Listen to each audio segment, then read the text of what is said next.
Hello again. Right now I'm going to show you how to do a really cool prediction trick that I saw from Zach Close Up Magic. Like I said, it's a very cool prediction trick.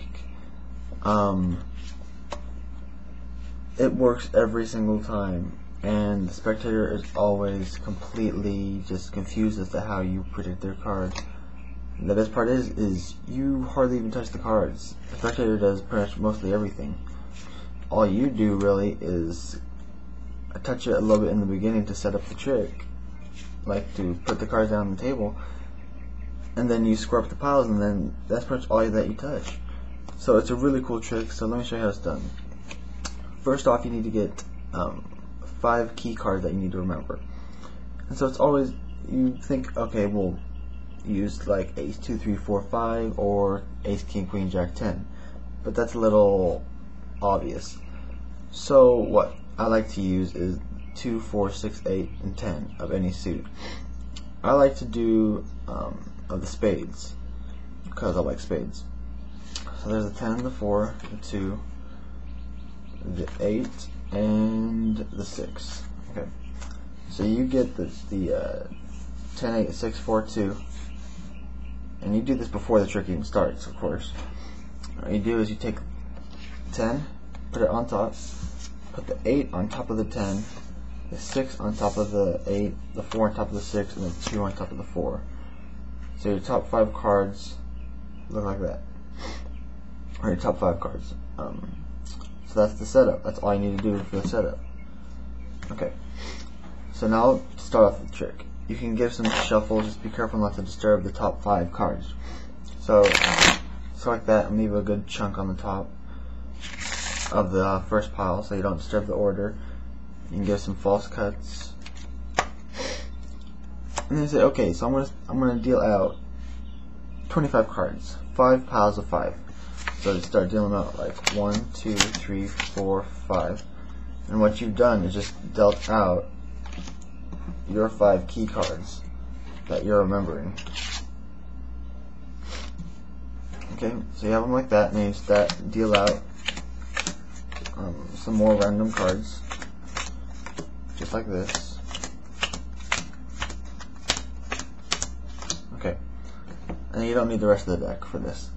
So that's 5 piles of 5. And then what you say you're going to do is say, okay, I'm just going to square up the piles real quick. And then what I want you to do is I want you to take this pile right here, the first pile, and I want you to remember, or shuffle it up and remember one of the cards in here. And you want to go in order. Oh, right here. So you want them to choose the pile with your first card that you're remembering first. So in this case, you want them to choose the card with the 2 first, and then with the 4, you want to go in order. That's kind of important. And so you just kind of have them shuffle it up. It doesn't matter how much they shuffle it up or how they shuffle it up. Just have them shuffle it up, and then okay, they go and remember one of these cards, and you're not looking. Usually you have them write it down because it could be confusing. They could forget. So let's say that they're going to remember the King of Clubs, because that's a relatively easy one to remember. You just put that one right there. Take the second one, do the same thing, shuffle it up, shuffle it up. Excuse me. Shuffle it up, and then remember one of these cards. Oh, there's a lot of 4s in that one. Let's remember the 7 of hearts. Okay. So King of Clubs, 7 of hearts. Kind of mix it up, mix it up.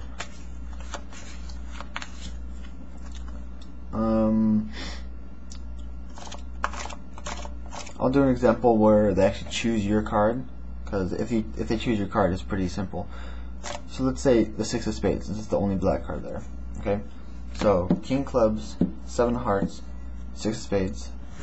I'll probably put annotations up in the video somewhere in this area, just because I'll probably end up forgetting myself. And then you shuffle the 4th pile up, choose a card. Let's say the 8 of diamonds. Mix the last pile up, just like this. Remember one of these cards, let's say 3 of hearts. Okay, so now they remember their 5 cards. They've probably written them down. So now what you want them to do, you tell them to do this because you're not going to be touching the cards. Say, okay, I want you to pick up these piles in any way that you want, but don't mix the cards up. So don't go like this and interchange them. Just pick up piles one after the other, just like that, but in any order. It doesn't matter. You don't have to go in a line. You can choose in any order you want. So they can just go like this, just like that. And sometimes they'll end up giving the deck back to you and like, no. Just, I want you to deal out, just like how I did, 5 piles of 5. But in any order. You don't have to do it in a line. And you can't do one on top of the other just like that. And so, they just deal out the cards just like that. Doesn't matter what order. So just keep going like that.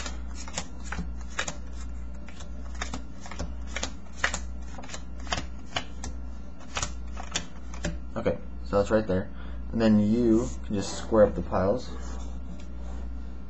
Again, this is the part where I said that you pretty much touch, like one of the only parts that you touch the cards in this trick. Just square them up. And then you tell them to pick them up in any order that they like again. So, like this, that, and that. And then you tell them to give it an even cut. Just cut it, and then complete the cut.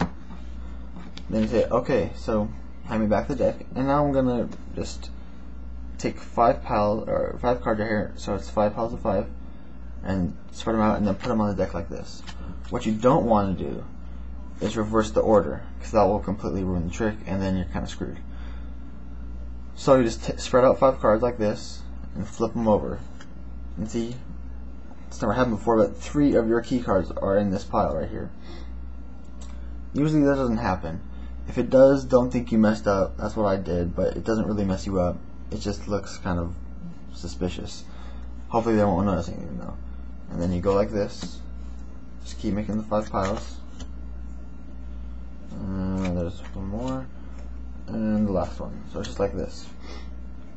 And then you ask the spectator, okay, what pile is your first card, your first selection in? It was the King of Clubs, so it's right here in this pile. And what you're doing is you're looking for the 2 of Spades, or the first card that you remembered. So the 2 of Spades is in the same exact spot as the King of Clubs. I know, it's trippy, right? So then you just look for the 2 of Spades and say, okay, I'm thinking it's the King of Clubs. And they'll kind of look at you like, yeah, like, how do you know that? And they say, okay, what card was your, or what pile was your second selection in? It was 7 of hearts, right? Yeah, 7 of hearts. So they say, okay, it was in this pile again. And so you kind of look around, try to find the 4 of spades in the same spot as the 7 of hearts. So you go, okay, I think it's the 7 of hearts. And they'll be like, okay, how are you getting this? And then you say, okay, well, what pile is your third card in? It was 6 of spades, so it was right here. So he's like, okay, I think it's the 6 of spades. They'll freak out, trust me. They say, okay, what selection or what pile was your 4th selection in? It was the, what was it? Was it Jack of Clubs? Or 8 of Diamonds? 8 of Diamonds. It was 8 of Diamonds. And so you look for the 8 of Spades, same spot as the 8 of Diamonds. So you say, okay, it was the 8 of Diamonds. They'll say yes and freak out. Then you say, okay, what pile was your final selection in? It was the 3 of hearts. So it was, okay, it was in this pile. Look for the 10 of hearts, or spades. It's the same spot as the 3 of hearts. So you say, okay, it was the 3 of hearts. They'll freak out, ask how you did it. Sometimes they might ask you to do it again. But trust me, it's a very good trick. It works every single time. And it totally blows the spectator's mind. So yeah, I hope you guys enjoyed it. I don't know what the name of this trick is. I don't know, be like, I can read your mind or something like that. So yeah, I hope you guys enjoyed it, and I'll see you guys next time.